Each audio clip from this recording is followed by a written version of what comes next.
video for you so you guys can see what he said. And he actually links it back to money. And, money is my thing. When you talk about money, that gets my attention. My spidey senses go off. And I'm going to try to fix my lighting here. You know what happens whenever you travel? You have to figure out like a new hotel and a new setup. And some hotels got good Wi-Fi, some don't. I can't, like the hotel I stayed in that I got to last night, I got there after midnight and there was nobody at the desk. It was literally, like it took like I think I sat there 15, 20 minutes and there was nobody there. I had to go in the back and knock on the door and say, "Hey, I'm out here." But it's a nice place. It's a nice hotel. It's here in Detroit, and I love Detroit. Detroit's a great place with a lot of smart people and a lot of interesting history in Detroit. Detroit is Dr. Claude Anderson talks about Detroit all the time because that was where he tried to build Little Africa, and of course, of course, the Little Africans blocked him, meaning Little African Americans, little-minded people, made it hard for him to do it, and he doesn't necessarily have a good recollection about it in the sense that he had some people here that were really, committed to Black economics, but unfortunately, in many cases, you have lots of Black people who will block progress of other Black people if they don't understand what's going on. I really think that we kind of have a little bit of a mental illness in the sense that we tend to honor what other people do a little bit more, a lot more than the way what we honor among ourselves. And I think that that's something we have to kind of fix and address. And in fact, actually, I made a joke the other day, and it might offend some people. I don't know, but I don't care. I was thinking about, I was debating like the issues that we have to overcome as men and the ones we have to overcome as women. And I said, sometimes it's really interesting when I'll meet like maybe a confused woman who almost seems to honor her white boss more than her Black husband, her white Jesus more than her Black man, and also the Democratic Party more than the Black family. Now, I'm not saying that your boss, that you're bad for having a boss. I'm not saying that you're bad for going to church. I'm not saying that you're bad for being a Democrat or a Republican. I'm just saying that to be honest with you, and I hope you can hear me on this, and I'm not seeking to offend anybody, but does anybody else notice that we will listen to the white man at the job? Because I talked to a young man about that the other day, and he said I have a really hard time getting my girl to respect me and listen to me because she, I said you give more energy to your boss and you respect your boss more than you respect me. And what she said was she said something really interesting that I think is really important to talk to your sons about this. She said, "Well, he gives me money and you don't." Right? It literally comes down to money. Like I respect that man, even though he's the descendant of my slave master. His ancestors used to rape my ancestors. That his community stole all my people's wealth and put us in this tough situation. But I honor him more than I honor you because he's got more money than you do. Now I want you to think about that for a minute. And think about how kind of sick and toxic that mindset is a little bit.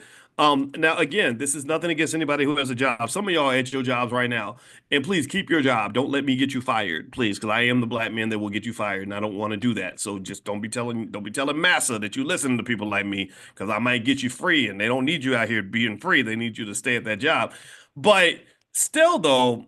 I just thought that was really interesting that she even felt comfortable saying something that I think was a really disrespectful way of stating something that could be somewhat obvious that white males always have more money than Black males for the most part because white men print money. White men created those green worthless pieces of paper that we call dollar bills. And that's the currency of the day, right? So that's a natural home field advantage because we haven't learned how to tap into our natural forms of wealth and how to protect that as Black people. We get caught up in believing that one man, that he is better than us because he has more of his green pieces of paper than we do. And that is a limited mindset, largely because we are not reflecting on all the other forms of wealth that we can bring uniquely that money cannot buy. Right. That's why I was telling you that one of the quickest ways, one of the most instantaneous overnight ways you can gain a lot of Black power and Black self-esteem is to start thinking about all the things that you have that money cannot buy. And then you get to decide also on how much nationalism you want to have by thinking about all the things that money should not be able to buy. What should money not ever be able to buy? Well, money should not be able to buy your integrity. Money should not be able to buy your loyalty. Money should not be able to buy your body. Money should not be able to buy your children. Money shouldn't even be allowed to buy all your time. That should be given to your children. Do you understand what I'm saying? Do you follow me? Right. So in a way, it's kind of interesting to me, because I think about money all the time. I got a doctorate in money. Would you'd be amazed what it's like to literally study money 10 hours a day, 7 days a week, 365 days a year on a deeply theoretical level. It's unlike anything you could ever imagine. So that led me to think about every single angle that there is in terms of, wow, okay, this is interesting because money drives everything. I see people die over money. I see people kill over money. I see people stop speaking to loved ones over money. And I'm thinking, wow, this is amazing because there's a really high cost of financial addiction, and there's a really big cost. If if you think it costs you a lot of money to try to get rich, well, try being broke, try being ignorant. Being broke and ignorant is very, very expensive. So anyway, with that being said, let me play this clip. I want to play this clip with this is Luke from Two Live Crew, and he's talking about why he can't understand why his kids don't like him, despite the fact that he pays his child support on time.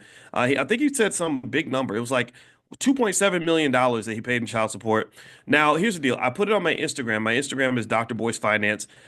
I did a little rebuttal to his statement, right, that you can watch right there on the page, but I'm not going to bore you by playing that now. I'll just simply give it to you live in terms of giving you my direct assessment in this very moment.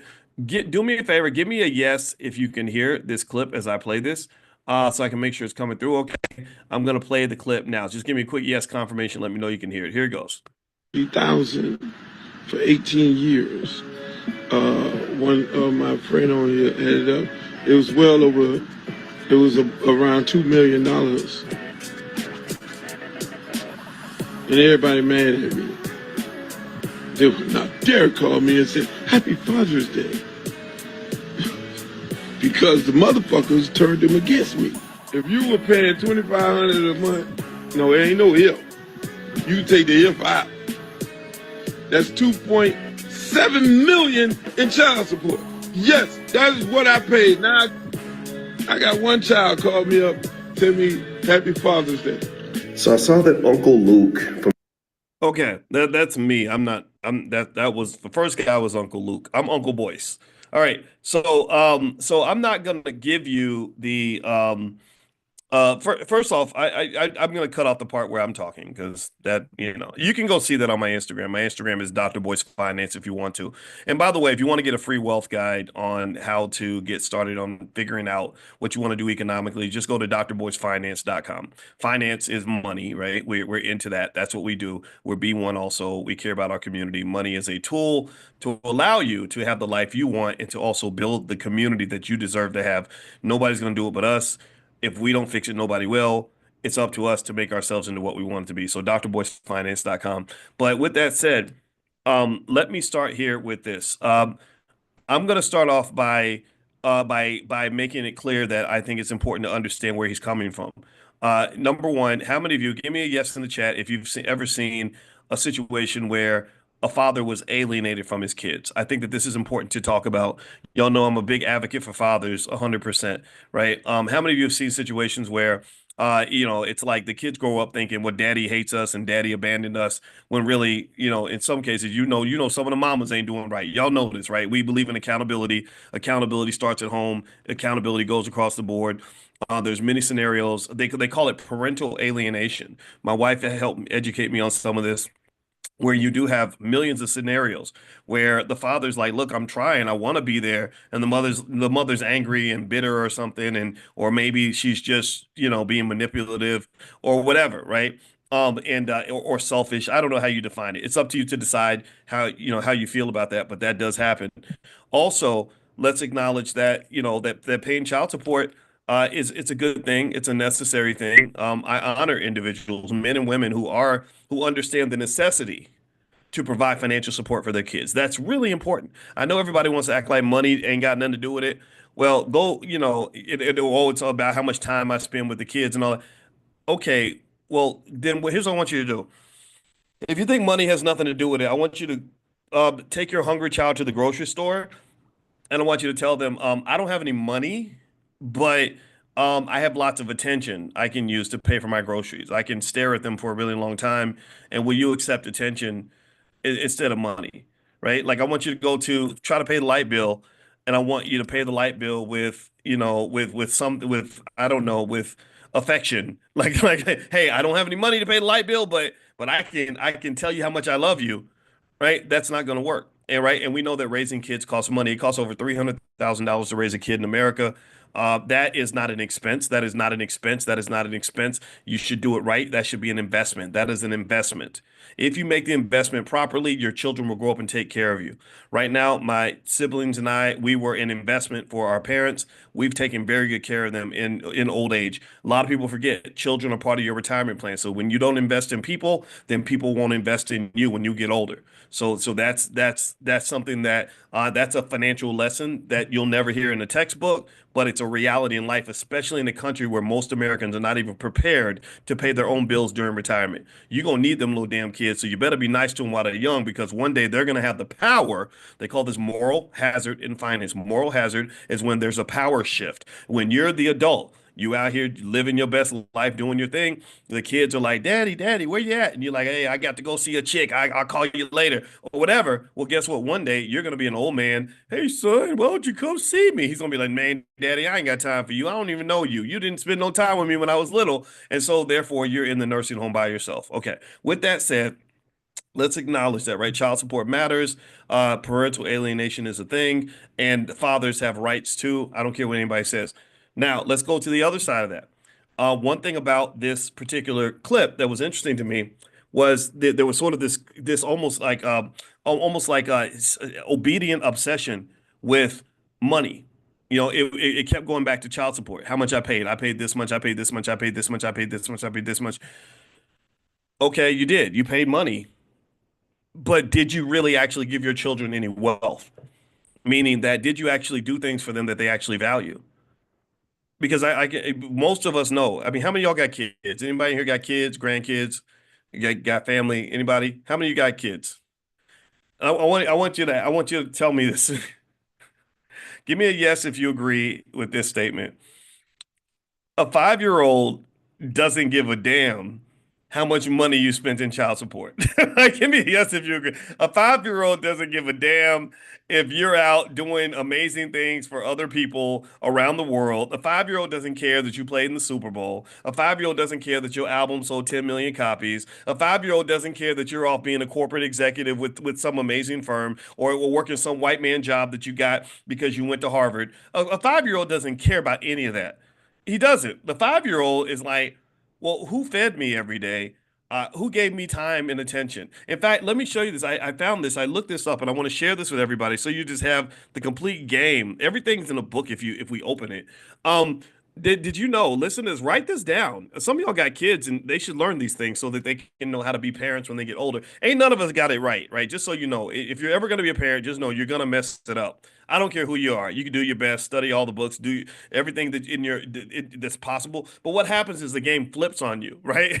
Like my parents, when they raised us, they did their best because they were told that you better whoop your child before the police, put your child in prison or shoot them, right? You discipline them before the cops discipline them. That's what my grandfather told my mother. So I got a lot of whoopings growing up.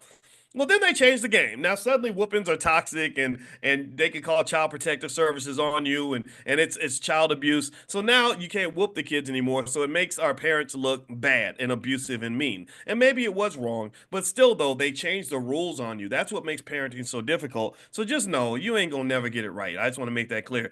But if you want to try your best to minimize how incorrect you're going to get things, right? To minimize the damage that many of us might end up inadvertently doing to our children. Here's 5 things, according to research, that children value the most. Number one is they value emotional support the most. They don't give a damn how much money you got in your bank account, Uncle Luke. They just don't. I mean, I know it matters. You know it matters. You know how hard it is to get 2.7 million. I know it's a lot, right? But the kids don't care. They like emotional support. They like validation, love, and feeling heard. This is according to a Pew Research study. Number two, they value quality time. Look at that time. They just want they want to share activities with you. They want to they want your attention.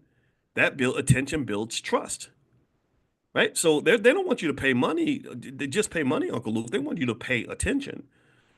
And here's the deal. Look, you're a young man out here. When back in the day, you were out conquering the world, running around the world, touring with Two Live Crew, and you probably had a hard time giving attention. My money was easy, money was abundant, but real wealth was very hard to come by. You had a lot of money, but you didn't have a lot of wealth. You have money and you're dropping $100 bills in stripper thongs, but the real wealth in terms of time and attention, you were in dire poverty, and also you starved. You might have. I'm not saying you did. I don't know his situation. I don't want to talk about him in particular. I don't make it about me and him, but in general, it sounds to me like there's a chance that the children were starved of the attention that they needed when they were little. I don't know. I'm speculating. Third, they kids like consistency. This is really important for all y'all that got mental health issues. Go get some damn therapy so you can create some consistency for your kids. Studies show that stable routines, reliable parenting allow the child to feel secure. Are you consistent? Is the household consistent? This is one of the reasons why one of the best investments you can make if you ever have relationships is to invest in keeping a stable relationship. Stability is one of the core foundational aspects of any form of wealth building. Any form of wealth building or institution building is highly contingent on your ability to create something that is stable and sturdy and well structured. And let me just tell you the secret. Highly traumatized people have a hard time keeping anything stable because you can't keep stability on the outside because you ain't stable on the inside. You got chaos around you because there's chaos inside of you.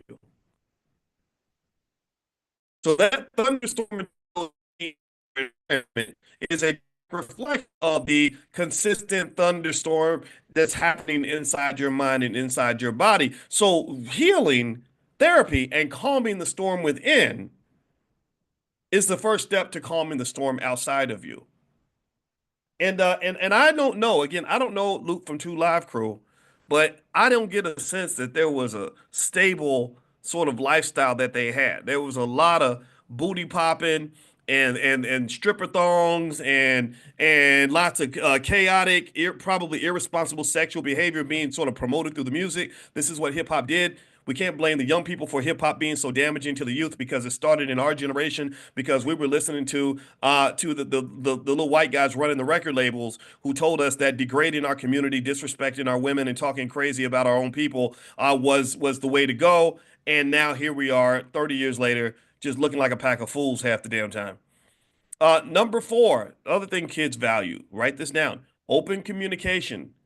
Kids like when you will talk to them, when they create a safe space where they can express themselves without judgment, where they can just tell you how they're feeling, tell you what's going on, tell you what's going down, and all you do is sit there and listen. You don't hit them upside the head with a Bible. You don't yell at them and tell them that they're stupid. You don't constantly interrupt them and tell them what you think, and children should be seen and not heard. That's the worst thing in the world, in my opinion. Maybe I sound hyper liberal when I say this, but I believe these things. I think that children, guess what? I don't know if y'all know this or not, but kids are actually human beings. I know that that's like a news flash. We kind of get surprised when we find these things out, but they're actually human like us. That's crazy, right? They got a heart and lungs and brains and stuff. And when you talk to them, when you let them feel heard and you create a space of open communication, guess what? The kid's gonna trust you. And you don't have to whoop their ass to make them do something. Eventually they'll do it because they want to do it. They want to make you happy. They want to do the right thing. Number five, this is a big one. It's very important. And this is where I'm going to have to really sort of talk about, some of this stuff with Uncle Luke and Two Live Crew is they actually say that children want role modeling. They want parents that demonstrate positive behaviors that shape the child's values. So I'm the 4-year-old son, 8-year-old son of Uncle Luke. Everybody knows that my daddy's famous, but I never, even though maybe I never see him because he's always on a world tour. So I'm more likely to see my daddy on TV than I am to see him in my house. And what my father does is he spends his time talking about Pop Your Coochie and degrading black women on an epic level. And so this creates this sort of very interesting, really borderline chaotic image of the black male as being sexually irresponsible and also just incredibly damaging to the way black women are portrayed around the world. And then here's the curse. Here's how God gets his revenge on you. Then what happens is a lot of these rappers end up having daughters, and then their daughters grow up in a culture where all the men are saying, "Hey, girl, pop that coochie," right?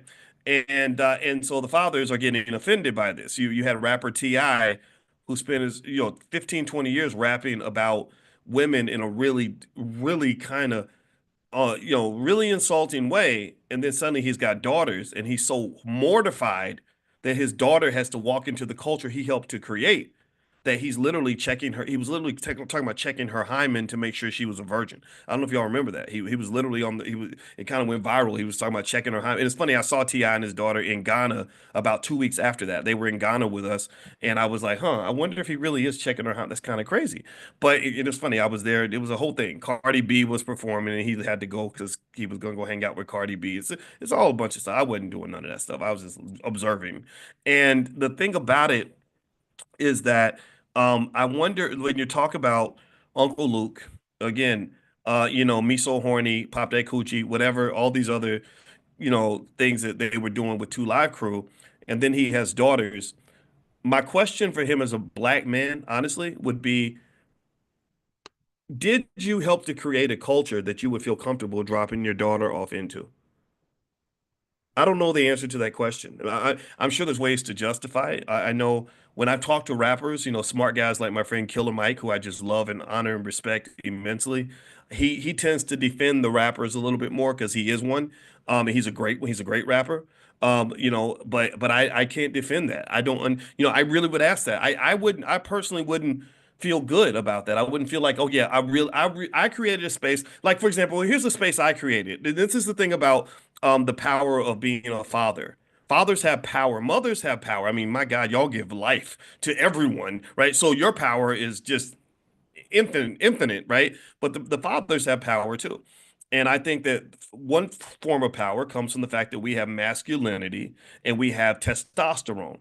And when we tap into that, when we tap into it without fear, we tap into it with full faith, we tap into it with full competence because we've been trained and we have a vision and we're committed to it and we're passionate about it, we can become very impactful in our environments, right? We can become very impactful. I put myself in that category proudly because my wife, she calls me the juggernaut. She says, "Boyce, wherever you've been, people always know you were there." And I'm like, "That's right, baby, because when I'm coming in, I'm coming in hard. I ain't making no apologies about who the hell I am. You gonna know who the hell I was because I'm gonna make sure that we get the job done, right? And I'm good at it. I spent years and years training at ninja level accuracy on how to be financially strong. So I'm coming hard. I'm not slowing down, apologizing. I ain't hitting. I ain't covering the break. I'm not. No, I'm full steam ahead. Right? Bull in the china shop. So here's the deal, and this is important, right? It's important, I think, for every man to tap into that power because what happens is America doesn't want the black man to be a man. He does. They don't. They want the black man to be a little boy. They want him to be a sheep. They want him to be a little feminine. They want him to be right. And I think that ultimately, when you did so here's what they want the black male to be. They want the black male to grow up and to make weak statements like this. They want him to grow up and say, well, I mean, I know my lyrics are messed up, but I'm just a product of my environment. Like my environment was just here and it just made me what I am. I had no say in what kind of man I'm gonna be. I think that's a cop out. I think that's a weak ass statement. You have no say in what kind of man you are. You have every say in what kind of man you are. Why would you give that kind of power away? Why would you say, well, the white man decides what kind of black man I'm going to be? That's highly inaccurate, highly problematic. That is weak, embarrassing behavior. That's inappropriate behavior, as Dr. Claude Anderson would call it. So here's the deal.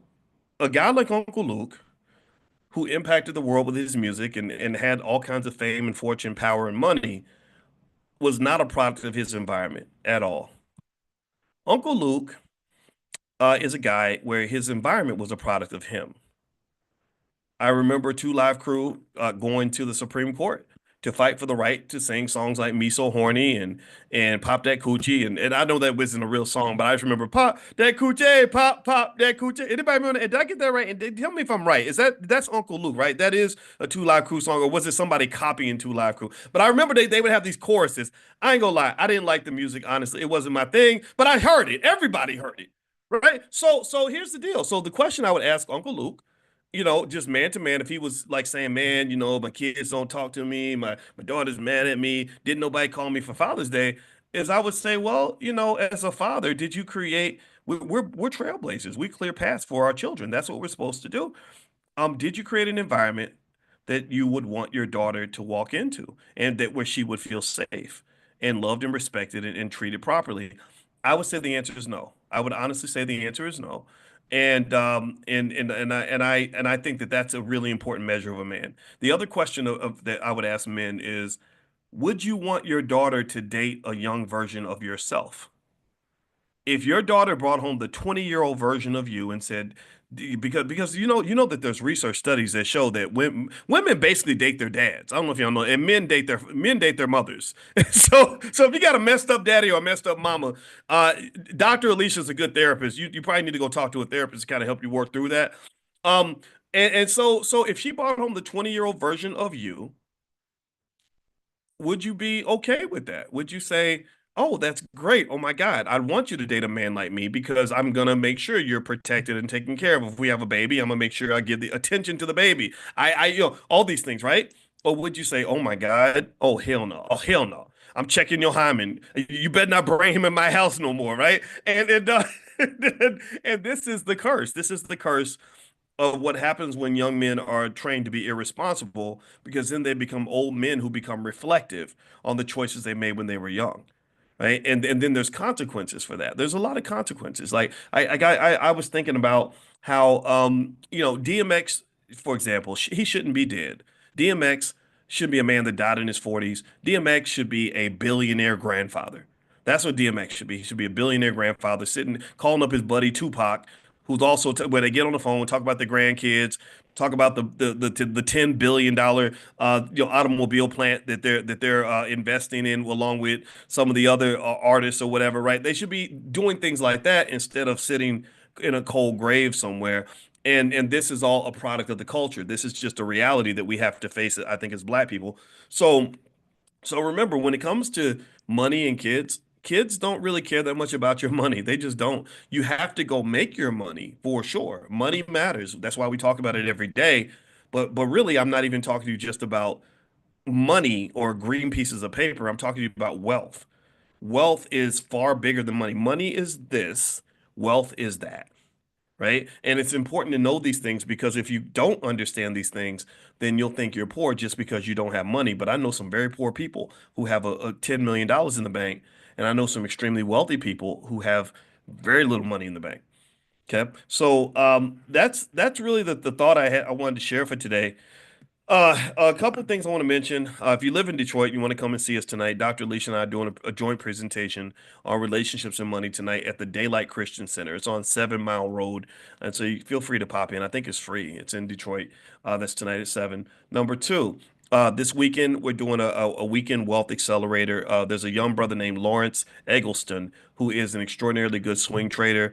He worked. I got to know him. I met him at InvestFest, and he actually did a lot of stuff with the guys at Earn Your Leisure, who I just respect them immensely.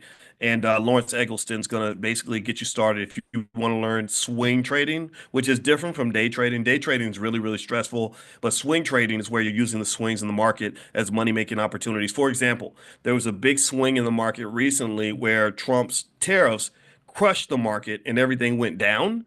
And there were the smart people were the ones who kept buying when it went down, and then everything came right back up. It kind of swung back up, and a lot of people made money from the swing, right? So now Trump is like, I told everyone to keep buying, and now I'm right. Now they wish that they had listened, right? Because of course Trump's going to take credit for the good stuff and not take and blame somebody else for the bad stuff. That's what politicians do. But still, though, swing trading is a real thing. I studied this in my dissertation, and I just like Lawrence because I want you guys to kind of get a chance to, especially when you have sons and daughters that are in a different generation. I want them to hear from people of their same age, but also who understand the value of youth, but also appreciate the wisdom of seniority, right? I think that we have to respect our elders, the OGs. I'm OG status. I'm over 50.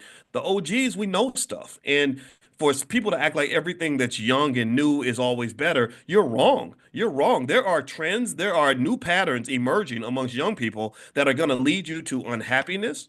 They're going to lead you to poverty. They're going to lead you to devastation. They're going to lead you to all kinds of emotional, spiritual, and financial chaos. So I'm telling you, you need to listen to grandma a little bit, listen to your father a little bit, and then bring in some of your youthful swag too. You can blend that in there. You're free to do what you want, and then that's how you make good decisions. So anyway, Lawrence is a great guy, and I'm very happy to partner with him. He's doing this Weekend Wealth Accelerator this weekend, and he's going to do swing trading.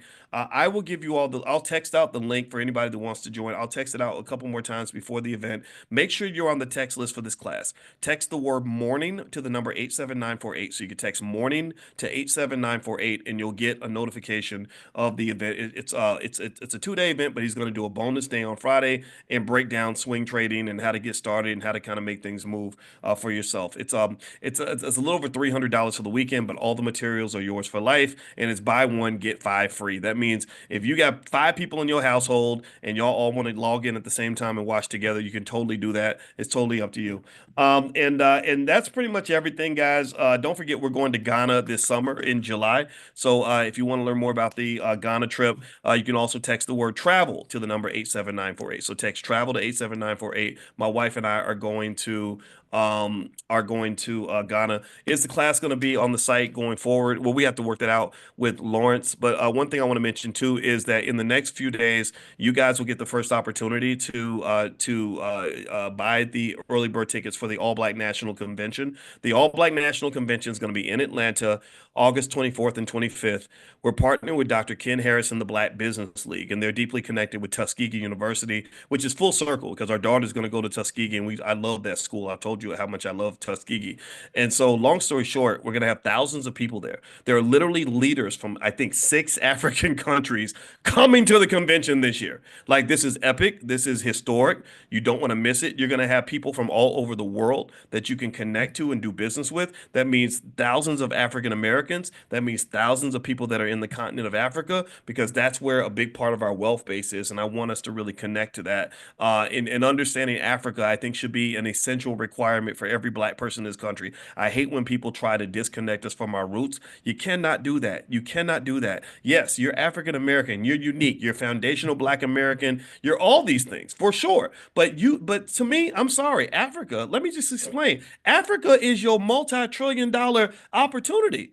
That's your multi-trillion-dollar birthright over there, right? So let's not forget the diaspora. Why are we gonna throw something away just to create clarity about who we are? Like, yeah, I know I'm African American. I know that I'm a descendant of slavery. I know that my great great great grandfather's name was Boyce, and that's where my name came from.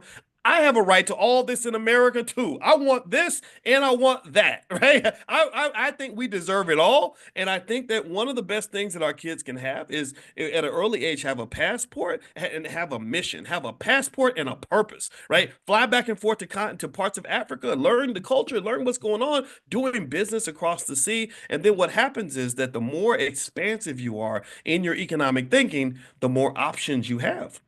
And y'all know how much I love options. We do stock options all the time. And a lot of y'all, thousands of you, just train with stock options with us. And one of the first things I explained to you about options is, you know what options are. Yeah, I teach you how stock options work, but you know what an option is. Options are freedom. Options means that you can do what you want to do. Do you understand? And part of the core reason that Black people are frustrated in America, the number one reason we are scared and angry and sad and stressed, is because we don't feel like we have any options.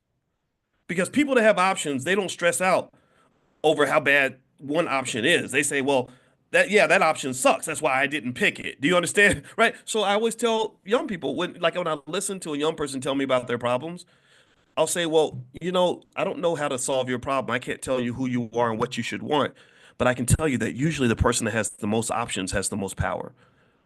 So when they ask me about dating issues, like, oh, my girlfriend won't treat me right, my boyfriend won't treat me right, they're ignoring me. Or women are gold diggers, and that's why because they all want this one. I'm like, well, do you have options? Because if you have options, you have power. If you have options, you have power. Do you understand that?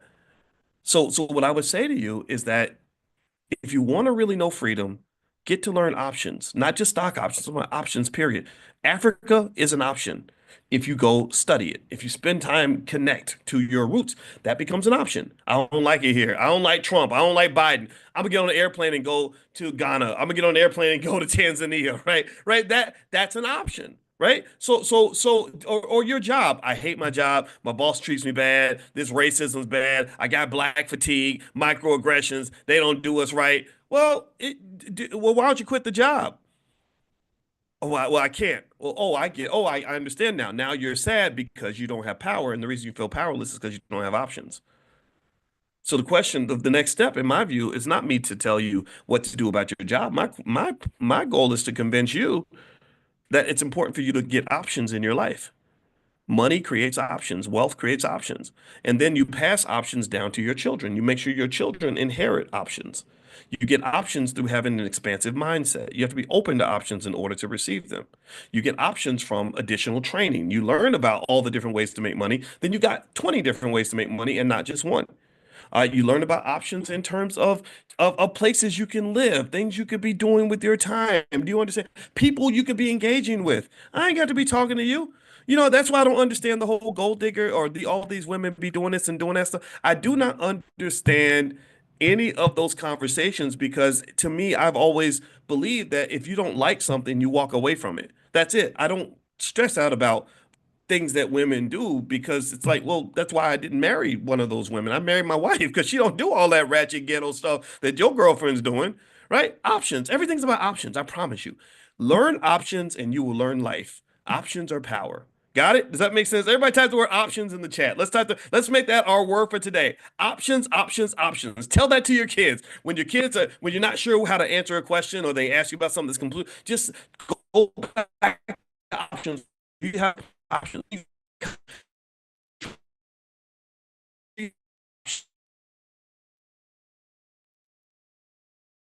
Money. Do you understand? When they get to dating and they're like, oh, he ain't doing me right.